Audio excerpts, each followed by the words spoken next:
আর সবাইরও একটা মেসেজ দিয়ে আর কি, দূর দূরান্ত থেকে প্রায় আমার নুরুল ভাইরে তো অনেক মানুষ হিসাবে চিনুন, ব্লগার হিসাবেও চিনুন, বা তার চ্যানেল আছে সবে চিনুন, কিন্তু ওয়ার্কশপ সম্বন্ধে কাম সম্বন্ধে আচ্ছা আমি ওটাও গ্যারান্টি দিয়া যে আমার নুরুল ভাই কেন সবাই সহযোগিতা করার লাগে এবং সবাই আবার লাগিয়া ডিসকাউন্ট যেটা হয়েছি আমি আর কি, এটা খুব ভালো লাগছে আমার।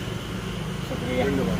আপনারা এলা নতুন গাড়ি লিয়ে শোরুমে গিয়া বেকার পয়সা কোন বরবাদ করিও এর আধার এই যে আমরা এই সেম কাম করিয়ে দিতাম পারি, আর শোরুমও পাবিও না দিলে মেশিনে কাম করিয়া দেয় হয় আমরা থেকে আরো কম দামি মেস্তরি হলটা হই কোথায় করিয়া দিবা বলে নাম কি তার শোরুমও করিয়া দিতে, কিন্তু কামর তরফে শোরুমের ইলা না, আমরাও ব্র্যান্ডেড শোরুমের হিসাবে গেলে ভাই অরিজিনাল না।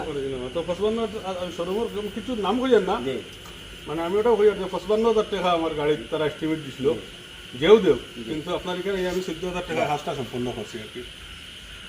তো এই জানকারি ভিডিও লাগে একে কোন জায়গা থেকে দেখা জানি না, সবাই ভিডিওটা শেয়ার করিয়া দিই, আমরা এই বাইরে একে চিনুন কমেন্ট করিও। ভালো থাকুন, সুস্থ থাকুন, বাই বাই।